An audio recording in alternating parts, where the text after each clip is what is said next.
Das Problem bei Holzbetten, Betten generell, ist, dass ja verschiedene Materialien zusammengesetzt werden, zusammengestellt werden, die immer ein klein wenig in Bewegung sind. Und sobald flexible Gegenstände aneinander gerieben werden, kann das immer zu Knarrgeräuschen und Quietschgeräuschen führen. Das Ganze könnte man beheben, indem man ein Bett aus Beton baut. Da passiert gar nichts mehr, aber das wird dann auch ziemlich ungemütlich. Wenn es Holz ist ganz wichtig, dass die Komponenten, dass sie genau zusammengebaut werden und genau aufeinander abgestimmt werden, dass da nicht irgendwelche Zwischenräume entstehen, die sich hin und her bewegen können.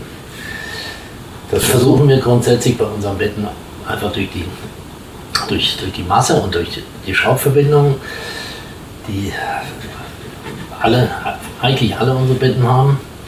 Dazu kommt, dass diese Betten auf Böden stehen, die in den allerseltensten Fällen wirklich absolut eben sind.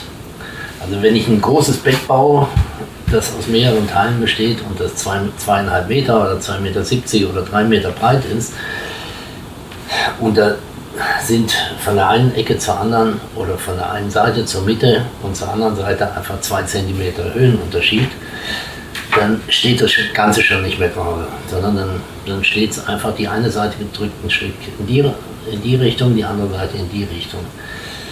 Das gleiche ist, wenn die Füße unten drunter, wenn die nicht richtig in der Höhe justiert sind.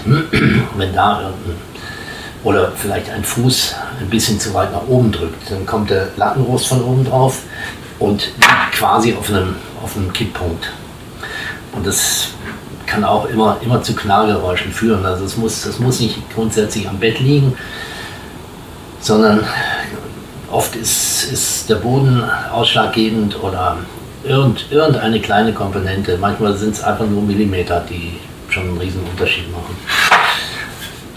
Ich versuche Betten möglichst zu verschrauben an vielen Stellen, damit sie in sich steif werden. Und das Holz ist grundsätzlich auch flexibel, also verträgt es auch ein bisschen Biegung.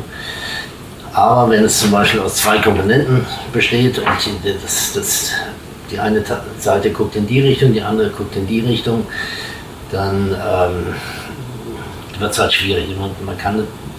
Da ist einfach eine Verspannung drin, die zu Knarrgeräuschen führen kann.